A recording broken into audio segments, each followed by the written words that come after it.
Welcome to Relic Worlds Adventures. This video will give you a short introduction to the game, but is not a rundown of the rules.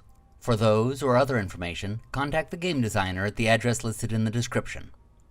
Relic Worlds is a series where daring adventurers are exploring ancient ruins of mysterious alien species in search of priceless treasures and powerful artifacts.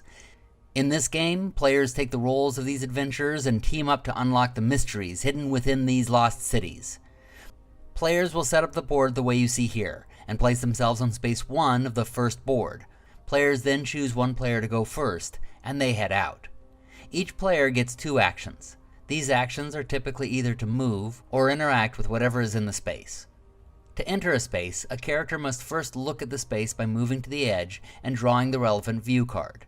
In underground locations, this will be a door card. The view card will explain what the character sees in the next space. The player can then, as a separate action, move into the space. The player who drew the card for the first time can make one attempt to interact with it as part of the same action.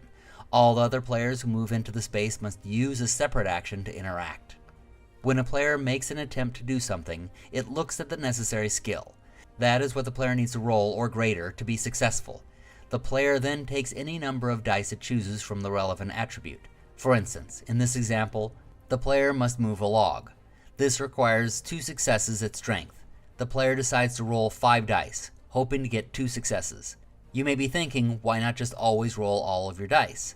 The answer is that you only get 1 free die back at the end of each turn, or you roll to see how much you get back if you take an action to rest. If a player fails at a roll, it can re-roll any number of dice by taking the same amount from its luck pool. When a player takes damage, it takes the relevant number from its health and rolls. For every 6, the health die is put back. These can be re-rolled with luck as well. If a player has armor, this number comes down from 6 and becomes 5+, 4+, etc. When a player reaches 0 health, it takes an injury card, which remains for them for the rest of the campaign unless it is healed.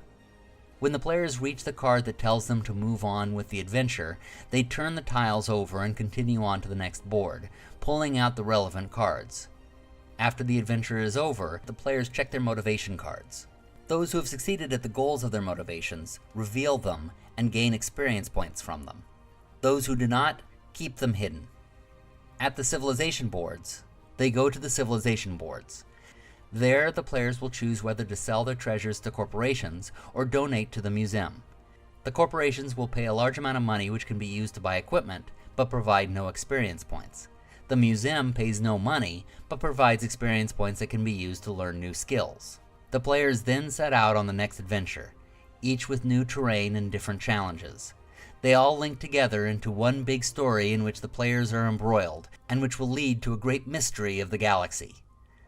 This game is currently looking for a publisher, so once it reaches that point, I hope you enjoy it.